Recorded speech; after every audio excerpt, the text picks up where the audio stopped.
Magandang araw sa inyo mga ka-auto. So meron tayong bagong customer, Kia Sportage model 2018. So ang complaint ng customer, kailaw ang EBS traction, saka itong 4-wheel drive, at saka itong downhill EBS traction at saka 4-wheel drive, nakailaw po siya. So paandarin natin.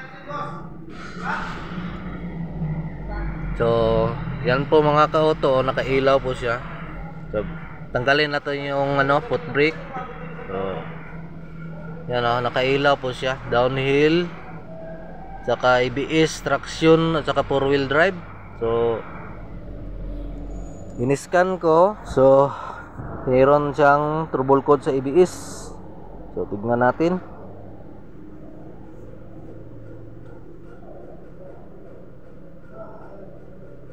Right front vehicle speed sensor, circuit open or short. So delete natin kung ma-delete. So ayaw ma-delete, so may problema talaga sa ABS.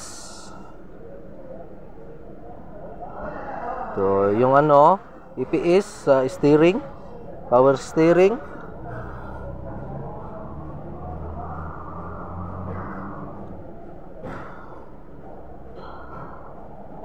Engine management system, vehicle speed invalid.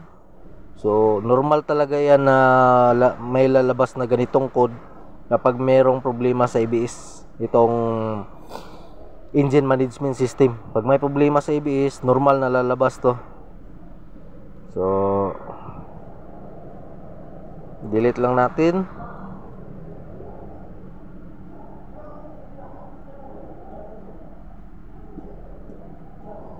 Dito tayo sa 4-wheel drive.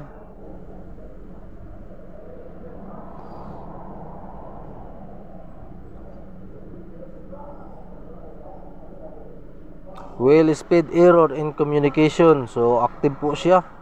So subukan natin i-delete.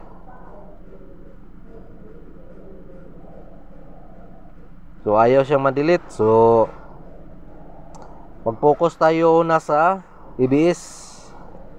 Mag-focus tayo sa ABS kasi maaring kasama na itong 4-wheel drive at saka yung ilaw ng downhill traction. So maaring isa lang ang problema. So unahin natin yung ABS. Front right ang lumabas sa code. So baybayin natin doon sa front right ang linya ng ABS, at saka testiran natin yung sensor kung mayroon bang resistance. So kailangan mayroong resistance ang vehicle speed sensor. So kailangan may resistance po yan. So kung mayroong resistance, so maaring linya may problema. So yan po ang ating i-check. So patayin na natin at saka i-check na po natin.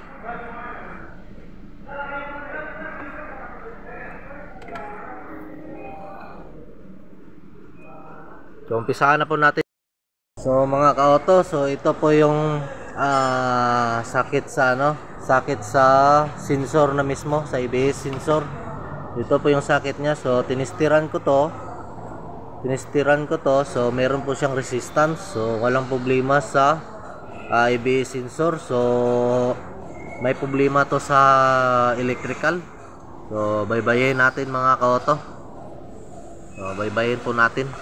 So ito po yung sakit niya, yung pares niya sa ABS sensor. So ito po yun, pares niya. So yan po ang pares niya. So yan po ang sakit sa ABS sensor. So ito po yung pares niya. So okay po yung sensor, tinestiran ko, nagtester ako. So meron pong resistance. So electrical po ang problema nito mga ka-auto. So baybayin po muna natin. Baybayin natin mga ka-auto. Saan papunta to? Mag-continuity test tayo papunta doon sa EBS ECU. So i-continuity test natin to. Dalawang wire. So continuity test natin papunta sa ABS ECU kung okay ang continuity, kung may putol ba. So yun po ang hanapin natin. So may putol nga talaga, may putol talagang linya, isang linya putol sa ABS sa front right. So may putol na linya sa ABS sensor. So nadugtong ko na po mga ka-auto. So ngayon i-scan natin para ma-delete natin yung dating trouble code, para ma-delete natin. Scan muna natin, scan. Pagkatapos natin i-delete, saka natin paandarin.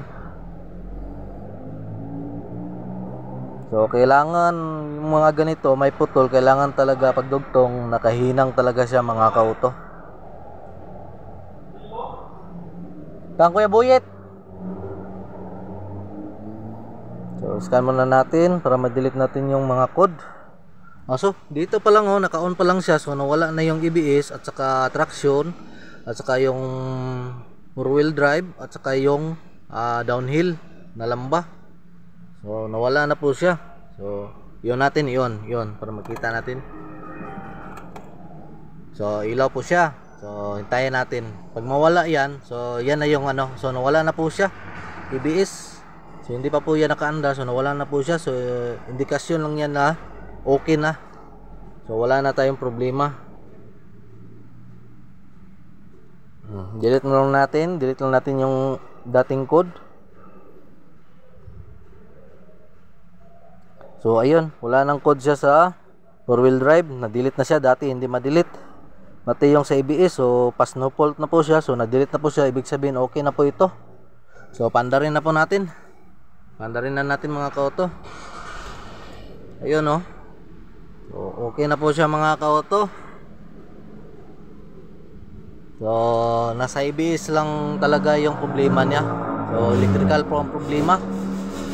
Electrical. So binaybay ko po ang linya nito sa ABS module hanggang doon sa niya, sa socket doon sa ABS sensor. So yun po. So electrical ang problema. So open circuit. So, okay na po siya mga ka-auto. So bayad na po yung may-ari nito. So, okay na po siya. So road test na lang to, road test. Tawagin na natin yung boss natin at saka para ma-road test. So thank you for watching mga ka-auto. Thank you for watching. Bye bye. So yung ilaw na natira, yung seatbelt po yan, seatbelt.